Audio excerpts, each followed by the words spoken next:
বন্ধুরা, আশা করি সবাই ভালো আছো। তা এমএমডি ফ্যামিলি ব্লগে সবাইকে স্বাগতম। তা সকালটা শুরু হয়ে গেল যুদ্ধ নিয়ে। ছেলের এক্সাম চলতেছে, যেহেতু আজকে 3 নম্বর এক্সাম, আজকে আছে মডেল সায়েন্স। তারপরে আমি ভাবলাম আগে সমস্ত কাজ টাজ আমার সকালে হয়ে গেছে, তারপর স্নান করে এখন ভাবছি একটু পূজা সুজা করে নিই। কেন পূজাটা না করে নিলে তারপরে সারাদিনে মানে বহুত দেরি হয়ে যায় গিয়া। তার জন্য ভাবছি আগে পূজাটা করে নিই। তারপরে এই যে পূজার সমস্ত জিনিস জোগাড় করে এখন পূজার সব আয়োজন করতেছিলাম। তারপরে এই যে এখন পূজার আমি মানে লাহে সব রেডি করতেছিলাম। এর মধ্যেই আবার কি হলো যে ছেলের খাওয়া রেডি করতে হবে, তার জন্য ভাবলাম যে না আগে পূজাটা আগে রেডি করে নিই। তারপরে এই যে পূজা সুজা আমার সম্পূর্ণটা কমপ্লিট হয়ে গেল। আজকে বেশি ফুল পাই নাই গো, কেমনি করে মানে পূজা মানে ফুলের গাছেও ওরকম ফুল ফুটছিল না, কয়েকটা ফুলই ছিল। তার মধ্যেও মাকেও কয়েকটা দিয়ে দিয়েছি, মন্দিরেও নেওয়া যাবে, ঘরের মন্দিরেও দিবে। তার জন্য ভাবছি থাক, যেটুক পাইছি ওইটুকুই সন্তুষ্ট। তারপরে এইটুক ফুল দিয়ে আজকে পূজা দিলাম। আজকে আর আসন ওরকম ভরাতে পারিনি, তারপরে আর কিছু করার নেই। তারপরে এই যে এখন আমার মানে আজকে যেহেতু শুক্রবার, জয়গুরুর রয়েছে, আমি আবার জয়গুরু দীক্ষিত। তার জন্য ভাবলাম একটু জয়গুরুরে তো রোজ দিনই দেওয়া হয়, জয়গুরুকেও আজকে ওরকমভাবে ইসে করি না, পূজার মানে ফুল ওরকম দেওয়া হয় না, কয়েকটা মিলা দিয়েছি। আর তার সমস্ত কাজ করে এখন এই যে মানে ছেলের জন্য খাওয়া রেডি করব। তা ছেলে বলছিল যে আমার বুটের ডাল দিয়ে পুরি খাওয়া যাবে। তা আমি বুটের ডাল এই দিক দিয়ে কুকারে বসায় দিয়েছি, বুটের ডাল হচ্ছে। আর এদিক দিয়ে এখন বুটের ডাল তো সিদ্ধ হয়ে গেছে, এখন সোমবারটা দিয়ে তারপর ছেলেকে পুরি ভেজে দিব। আর এদিক দিয়ে তোমাদের দাদাও উঠে গেছে, সে ব্রাশ করতে গেছে। আমি ভাবছি ঠিক আছে, যাও তুমি করে আসো, কি আমি ছেলের জন্য আগে খাওয়াটা রেডি করে নিই। কেন ওকে পাঠিয়ে দেওয়ার পরে তারপরে আমার অত একটা কাজ থাকে না, যেহেতু লাহে ধীরে সব কিছু কাজ করলে হয়ে যায়। কিন্তু তোমাদের দাদা যেতে 10:30-10টার মধ্যে যায় গিয়ে। আর কিন্তু ছেলেরটা তো জলদি যেতে লাগে না, তার জন্য মানে ছেলের টাইমটা একটু জলদি যেতে লাগে। এই যে ছেলে পড়াশোনা করে উঠছিল, ওইও 5টার দিকে উঠে পড়াশোনা করে তারপরে এই যে এখন ওরা স্নান করে রেডি করে নিয়েছি। তারপরে যে ছেলেকে খেতে দিয়ে দিলাম। তারপরে যে ছেলে ঠাকুর প্রণাম করে এখন এই যে সে বাইরে গেতেছে। তা আমার ননাসের ছেলেটাই নিয়ে যাবে আজকে, ওর বাবা যাবে না। তার জন্য আমি বলছি ঠিক আছে যাও গিয়া। তার ছেলে তো চলে গেল, এখন আমার সমস্ত যা বাদবাকি যা কাজ থাকে সেগুলো এখন করে নেব। তারপরে এই যে গতকালকে একটা বালিশের উষা ধুয়েছিলাম, সেই বালিশের উষারটা এখন বা কভারটাতে লাগানো হয়নি, সেটাই আমি ভাবলাম এখন লাগাই নিয়ে তারপরে এগুলো এখন যা বা কাজ থাকে সেগুলোই করে নেব। তারপরে এই যে আলনাটাও অনেক দিন ধরে ভাবছি ভাঁজ করব, মানে কাপড় খালি জেনে টেনে বাইর করে মানে ভাঁজ করা হয় না, যেরকম সেরকম করে ফালায় রাখা হয়। তার সিজন না থাকলে তো ভাল লাগে না।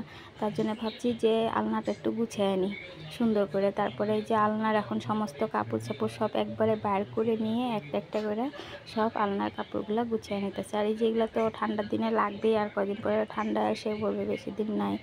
তাও বলতে পারি না, এত প্রচণ্ড গরম, ঠান্ডা আসবে কিনা সেটাও ডাউট।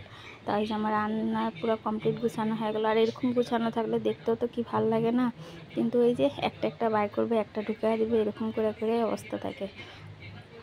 তারপরে এই যে সমস্ত গুছিয়ে নিয়ে তারপরে এই যে আবার ক্লিপগুলো ছিল, কাপড় কয়েকটা ধুয়েছিলাম, সেই ক্লিপগুলো নিলাম।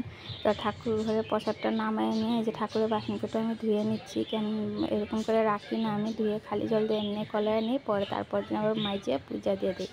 তা একটু খলায় রেখে দিই ঠাকুরের বাসনটা। তারপরে ভাবছিলাম যে ছেলেও আস্তে আস্তে একটু দেরি হয়ে যাবে, যেহেতু ছেলেকে আমারই আনতে লাগবে। তা আজকে কি হয়েছে, ছেলেকে আমার আনতে যেতে হয় না, মেসেজও আসে না স্কুল থেকে। ছেলের 10:30টার সময় ছুটি হয়ে গেছে গিয়ে।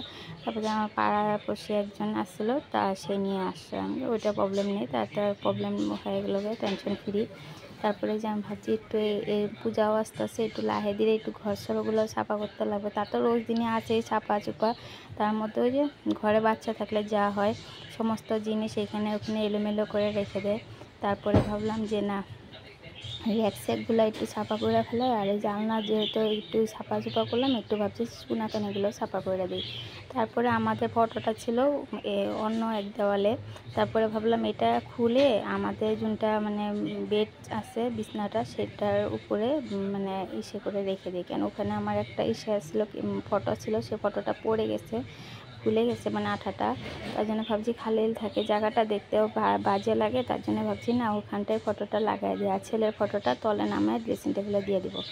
তারপরে এই যে ফটোটা এখানটায় লাগাই দিব। তা লাগানোর জন্য বহুত চেষ্টা করছি, লাগতেই আসে না। যেহেতু এটা গ্রিল মেশিনটা ফুটা করা আছে, কিন্তু পড়ে গেলে তো বহুত ইসে হয়ে যাবে না, ভেঙে যাবে, গিয়ে খারাপ হয়ে যাবে।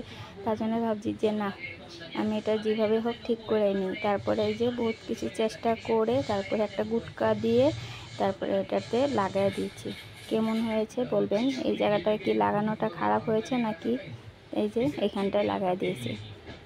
তারপরে এই যে লাগানোর পরে একটু ধুলিবালি পড়েছিল, তারপরে এই যে বিছনা একটু আবার একটু ঝাড়ু দিয়ে নিলাম, ঝাড়া দিয়ে তারপরে এই যে এখন ঘরসরগুলো আমি একটু ক্লিন করে নেব। যেহেতু একটু কিবা কাজ থাকলে সেগুলো যদি ছাপা না করা হয় ভালো লাগে না।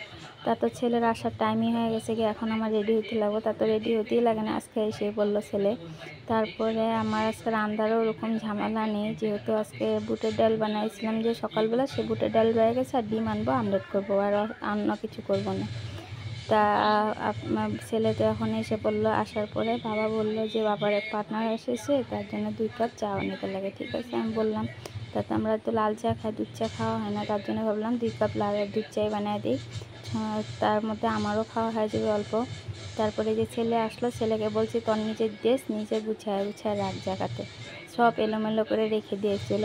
তারপরে যে আর একটা করে সব ড্রেস গুছানো হয়েছে, সব গুছায় রাখতেছে, আর বিরক্ত পাচ্ছিল যে এরকম অবস্থা। কিন্তু ওয়েদার কিন্তু বৃষ্টি নেই, রোদ্রুই আছে। তাও ভাববেন না আপনারা ঘরে কাপড় মেলে রেখে, কেন কি বেশি রোদ্রে রাখলে কাপড়গুলো চলে যায়, তার জন্য ভাবছি ফ্যানের তলে দিয়ে রাখি। আজকের জন্য ভিডিওটা এটুকুই। যদি ভালো লেগে থাকে একটা লাইক কমেন্ট শেয়ার করে